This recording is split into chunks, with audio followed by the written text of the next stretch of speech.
La proportion de personnes utilisant le plus souvent le français au travail est passée de 82 à 79,7 en 2021, selon l'Office québécois de la langue française. Ce recul inquiète ceux qui souhaitent que le français soit plus fort. La directrice des ressources humaines chez Christie et Nomad, Marie-Christine Ménard, explique comment elle pense que le français pourrait disparaître de nos établissements de travail québécois. En fait, comment je pense que le français pourrait disparaître complètement de mon milieu de travail, c'est très simple. C'est que si on développe de plus en plus les marchés qui sont en dehors du Québec, bien, on va avoir des employés aussi qui sont en dehors du Québec et donc plus anglophones et ça pourrait nuire au français dans l'entreprise. La loi 96, loi sur la langue officielle et commune du Québec, est en vigueur au Québec depuis le 1er juin 2022. Elle impose à l'employeur de devoir uniquement communiquer en français avec ses employés. Pour ce qui est de toutes les communications écrites internes, elles doivent aussi être en français, incluant les offres de formation, de mutation, de promotion ou d'emploi.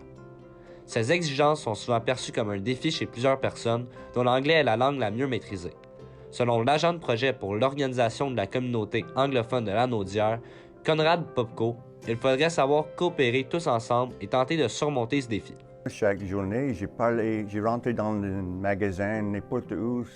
Ça arrive chaque semaine. J'ai parlé en français, j'ai fait un effort et je ris tout le temps parce que le monde, chaque semaine, qui répond en anglais, alors j'ai jamais eu un problème avec ça. Cette loi ne fait toutefois pas le bonheur de tous. La directrice exécutive de l'OCAL, Vanessa Savaya, la juge trop exigeante. Les services offerts juste en français vont nuire aux anglophones. Des fois, ils ne comprennent pas les médecins, ils ne comprennent pas les secrétaires. Ils sont moins à l'aise à aller à leur rendez-vous parce qu'ils ne comprennent pas nécessairement le langage en français. Les entreprises ont aussi leur part de responsabilité pour remédier à la situation. Les mesures qu'en ce moment, on essaie de mettre en place pour préserver le français dans l'entreprise, c'est de s'assurer que tous nos logiciels qu'on achète sont francophones, puis que tous nos équipements qui ont aussi des logiciels sont en français, comme ça nos employés ont accès à de l'information francophone.